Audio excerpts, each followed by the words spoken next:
ప్రభునందు నాకు అత్యంత ప్రియమైనటువంటి వారులారా, మన ప్రభువును రక్షకుడినైనటువంటి యేసుక్రీస్తు వారి యొక్క శుభనామంలో మీ అందరికీ నా హృదయపూర్వకమైన శుభములు, వందనములు తెలియజేస్తున్నాను. ఉదయకాల సమయంలో దేవుని వాక్యాన్ని ధ్యానం చేసుకుందాము. ఈరోజు వాక్య ధ్యానము కొరకు మనం తీసుకున్నటువంటి లేఖన భాగము మత్తయి సువార్త 21వ అధ్యాయము 22వ వచనం చదువుకుందాం.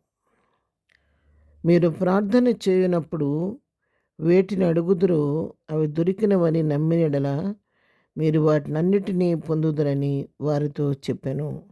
ఆమేన్. దేవుని నామమునకు మహిమ కలుగును గాక. ఇప్పుడు ఈ వాక్య భాగాన్ని మనం గమనించినట్లయితే మనం అనేక విషయాల కొరకు ప్రభు సన్నిధిలో ప్రార్థన చేస్తూ ఉంటాము. అనేక విజ్ఞాపనలు ప్రభు సన్నిధిలో మనం తెలియచేస్తూ ఉంటాము. ఎన్నో మనవలు ప్రభువుకి మనం చెప్పుకుంటూ ఉంటాము. అయితే చాలాసార్లు మనం చేసే పొరపాటు ఏంటంటే, ప్రార్థన అయితే ఎంతో భారంగా చేస్తాము, కన్నీటికి ప్రార్థన కూడా చేస్తాము, కొన్నిసార్లు ఉపవాసం ఉండి కూడా ప్రార్థన చేస్తాం. కానీ మనం చేసే పొరపాటు ఏంటంటే, ప్రార్థన చేస్తున్నాం కానీ ప్రార్థన మన దేవుడు వింటున్నాడు, ప్రార్థన తప్పకుండా ప్రతిఫలం ఇస్తాడు అని నమ్మలేకపోతున్నాం.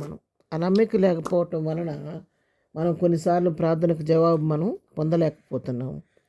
ఒకసారి ఒక వృద్ధురాలు తన ఇంటి ప్రక్కనే ఒక కొండ తనకి అడ్డుగా ఉండి, దేనికి కూడా ఏదైనా అవసరమైతే తన కొండ దాటి వెళ్ళి తెచ్చుకోవాల్సిన పరిస్థితి చాలా ఇబ్బందికరంగా ఉంటే, ఆమె ఒక భక్తురాలు, క్రైస్తవ భక్తురాలు ప్రార్థన చేయటం మొదలుపెట్టి ప్రభువా నువ్వేం చేస్తావో నాకు తెలియదు, ఆవగినంత విశ్వాసం అయినా ఉంటే ఈ కొండ ఎత్తి సముద్రంలో పడమంటే పడొద్దన్నావు కదా, నేను ప్రార్థన చేస్తున్నాను, ఈ కొండని నువ్వేం చేస్తావు, ఈ కొండ అడ్డుగా ఉంది, నా కొండను తీసేయమని ప్రార్థన చేసిందంట. ఆ విధంగా కొంతకాలం ప్రార్థన చేసింది. రోజు వెళ్ళి చూస్తుంది, కొండ ఏమైనా కదిలినట్టుందా లేకపోతే ఏమైనా తగ్గిందా సైజ్ అని చూస్తూ ఉంది. కానీ కొన్ని దినాలు పరీక్షించింది కానీ ఏమీ మార్పు లేదు. ఆ కొండ అట్లాగే ఉండిపోయింది. ఆమె ఇంకా దాదాపు అట్లాగే పట్టుదలగా 2-3 నెలలు ప్రార్థన చేసిన తర్వాత అంటుందంట, అయినా నేను ప్రార్థన చేస్తాను కానీ నాకు ముందే తెలుసు ఈ కొండ కదలదని అందంట. అంటే అర్థం ఏంటి? ఆ హృదయంలో ఏ విశ్వాసం నింపుకుంది? ఈ కొండ కదలటం అసాధ్యమని నింపుకుంది.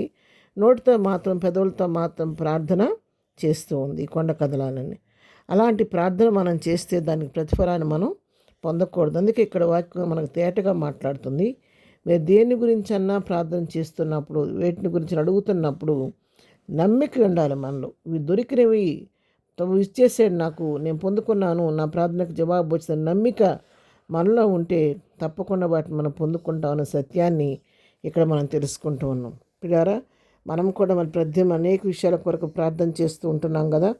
మరి మనం చేసే ప్రార్థన ఏ విధంగా ఉన్నాయి? మనం నమ్ముతున్నామా చేసే ప్రార్థనకి ప్రభు జవాబిస్తాడని? పేతురు చెరసాలలో ఉన్నాడు. సంఘమంతా అత్యాశక్తితో ప్రార్థన చేస్తున్నాడు. చెరసాలలో ఉన్న పేతురు బయటికి విడిపించబడాలని. పేతురు స్వయంగా దూత చేత బయటకు తీసుకురాబడి పేతురే స్వయంగా వచ్చి ఆ ఇంటి తలుపు కొడుతుంటే ఒక చిన్న బిడ్డ పేతురు స్వరాన్ని గుర్తించి వెళ్ళి తలుపు తీయటానికి అమ్మ పేతురు వచ్చాడని చెప్తే ఏమందేమో, పేతురు ఎక్కడొస్తాడు, పేతురు చెరసాల్లో ఉంటే అని. ఆ పిల్ల మాట ఎవరు పట్టించుకోలేదు. నీకు పిచ్చి పట్టిందా, పేతురు ఎందుకు వస్తాడు, పేతురు చెరసాల్లో ఉంటుంది, చేసేది దేనికోసం, చెరసాల్లో ఉన్న పేతురు బయటకు రావాలని. కానీ వాళ్ళు ఏం చేశారు, దాన్ని నమ్మలేకపోయారు. ప్రార్థన అయితే అత్యాశక్తితో చేస్తున్నారు కానీ పేతురు వచ్చాడని విశ్వాసం వాళ్ళకి వచ్చాడని దాని విషయాన్ని వాళ్ళు నమ్మలేకపోయారు. కానీ తలుపు తీసి చూస్తే వాస్తవంగా పేతురు అక్కడ నిలబడి ఉన్నాడు. అటు కొన్నిసార్లు మన ప్రార్థనలు కూడా అలాగే ఉంటాయి. ఒకవేళ ఈ ఉదయకాలం వాక్యం నీతో నాతో మాట్లాడుతుండగా మనము కూడా అనేక సంవత్సరాలుగా ఒక విషయం కొరకు ప్రార్థన చేస్తూ అది ప్రార్థన అలవాటుగా చేస్తున్నాం కానీ హృదయంలో దాన్ని నమ్మలేకపోతున్నామేమో, ఇది జరుగుద్దని విశ్వసించలేకపోతున్నాము, అందుకే కార్యం ఆలస్యం అవుతుందేమో. ఒకసారి మనం వ్యక్తిగతంగా మనకు ఆత్మవిమర్శ చేసుకొని, ప్రభు అలాంటి అవిశ్వాసం, అపనమ్మకం నాలో ఉంటే తీసివేసి నేను నమ్మి పొందుకున్న విశ్వాసం నాలో పుట్టించమని ఈ దినం నుంచి మనం ప్రార్థనా విధానాన్ని మార్చుకుందాం. ప్రార్థన. ప్రేమ కలిగిన తండ్రి, పరిశుద్ధురాని పాదములకు వందనాలు.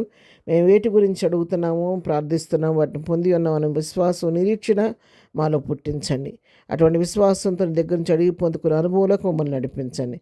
మా పిల్లలు ఎవరైనా ప్రార్థన చేసి విసిగిపోయి ఉన్నారేమో, నిరుత్సాహంలో ఉన్నారు, అటువంటి వారికి ఇదను ఈ వాక్యం ద్వారా మేలుకొలుపు కలుగు చేసి నువ్వు ప్రార్థన తప్పకుండా ప్రతిఫలం ఇస్తావని నమ్మిక వారి హృదయాల్లో పుట్టించి వారి పట్ల కార్యాలు, ఆగిపోయిన కార్యాలు జరిగించి వారి నోటి నవ్వు కలుగు చేయండి. ఈ దినం చేయమే పనిపాట్లో తోడుగుండండి. వీళ్ళొచ్చిన రాకపోకలో క్షేమం కలుగు చేయండి. దినం బర్త్డే మ్యారేజ్ చేసుకున్న బిడ్డలను దీవించండి, ఆశీర్వదించండి. ఎగ్జామ్స్ రాస్తున్న బిడ్డలందరికీ నీ కృప తోడుగుంచి చక్కగా రాసి మంచి మార్క్స్ పొందుకొని విజయాన్ని పొందుకునే కృప దయచేయండి. ప్రతి వారి పట్ల కృప విస్తరింప చేయమని యేసు నామములో ప్రార్థించడి పొందుకొని ఉన్నాము తండ్రి. ఆమెన్. ప్రభు కృప సదాకాలం మనందరికీ తోడై నడిపించును గాక. ఆమెన్.